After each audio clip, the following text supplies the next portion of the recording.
ఒక ఎంపీ వచ్చి నువ్వు ఓడిపోయిన ఎమ్మెల్యే నువ్వు, ఒక ఎంపీ వచ్చి నీకు జీహూదులు అనాలా? గెలిచిన ఎంపీ, యాంటీ వేవ్లో గెలిచిన ఎంపీ నీ యోగాలో నేను పాల్గొనాలా? ఎట్లా పాల్గొంటాను? ఏం ప్రోటోకాల్తో పాల్గొంటాను? నువ్వు ఆఫ్టర్ ఆల్ ఓడిపోయిన ఎమ్మెల్యే నా ముందు. ఆఫ్టర్ ఆల్ సార్ మీతో పాటు టీడీపీలో సిట్టింగ్ ఎంపీలు చాలా మంది పోటీకి దూరంగా ఉన్నారు, ఎందుకంటే మిగతా ఎంపీల గురించి తెలియదు కానీ విజయవాడ పార్లమెంట్లో అయితే టోటల్గా 60% టీడీపీ ఖాళీ చేసేస్తాం, దాంట్లో డౌట్ లేదు.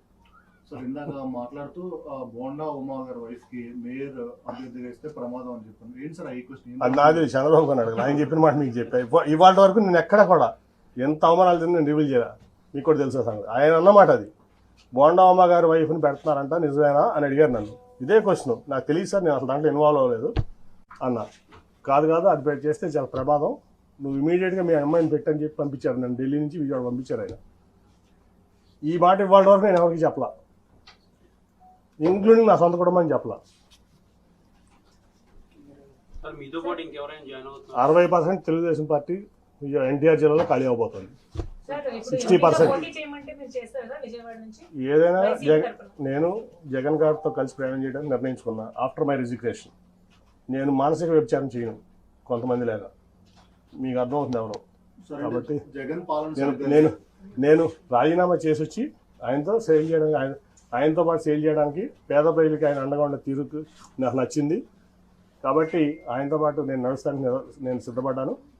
ఆయన ఏదో ఆలోచిస్తే ఎంపీగా పోటీ చేయమంటాడా, ఖాళీగా ఉండమంటాడా, పార్టీ చూసుకోమంటాడా, విజయవాడ ఎన్టీఆర్ జిల్లాలో ఆయన ఇష్టం, ఆయనకు వదిలేసాం.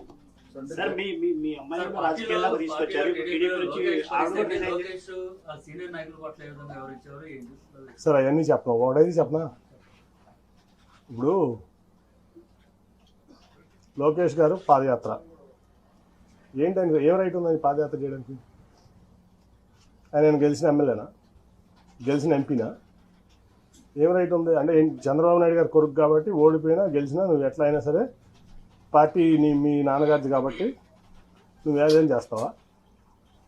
ఏం త్యాగం చేసావు ఈ సమాజం కోసం, ఈ రాష్ట్రం కోసం? నువ్వు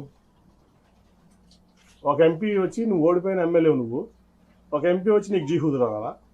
గెలిచిన ఎంపీ, యాంటీ వేవ్లో గెలిచిన ఎంపీ నీ యోగాలో నేను పాల్గొనాలా? ఎట్లా పాల్గొంటాను?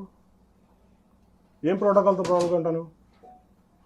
నువ్వు ఆఫ్టర్ ఆల్ ఓడిపోయిన ఎమ్మెల్యే నా ముందు. ఆఫ్టర్ ఆల్ పార్టీ రిసోర్సెస్ వాడుకున్నావు, పార్టీ ఇన్ఫ్రాస్ట్రక్చర్ వాడుకున్నావు, మీ నాన్నగారి పలుకుబడి వాడుకున్నావు, మీ తాతగారి పలుకుబడి వాడుకున్నావు, అన్నీ వాడుకుని నువ్వు ఓడిపోయావు. నువ్వు నాకు రూపాయి డబ్బు ఇవ్వలేదు, నువ్వేమి ఇవ్వలేదు, నేను గెలిచా 2 సార్లు. నీ పార్టీని భుజాల మీద పెట్టి మోసా కృష్ణా జిల్లాలో 2013 నుంచి 14 ఎలక్షన్ అయ్యే వరకు నా ఆస్తులు అమ్ముకున్నా, వ్యాపారాలు మానుకున్నా. ఏం రైట్ ఉంది నీకు? ఏం త్యాగం చేసావు ఈ పార్టీ కోసం కానీ, సమాజం కోసం కానీ? నువ్వు ఏం రైట్తో యోగాలను చేసావు? ఏం రైట్తో నువ్వు సీనియర్ని శాసిస్తున్నావు? ఏం రైట్ ఉందా నీకు? ఓ 10 సార్లు ఎమ్మెల్యే చేసావా, 10 సార్లు ఎంపీ చేసావా? ఏం ఆస్తి అమ్ముకున్నావు? నేను ఆస్తులు అమ్ముకున్నాను, 2,000 కోట్ల రూపాయల ఆస్తులు. నేను ఈ పార్టీ కోసం అనండి, నా ప్రజా జీవితం కోసం అనండి, నా వ్యాపారం ఆపుకున్నా. నువ్వు హెరిటేజ్ ఆపుకున్నావా? మీ నాన్నగారు వచ్చిన నుంచి ఇప్పుడు వరకు మీ కుటుంబం ఆస్తి అమ్మిందా ఈ పార్టీ కోసం?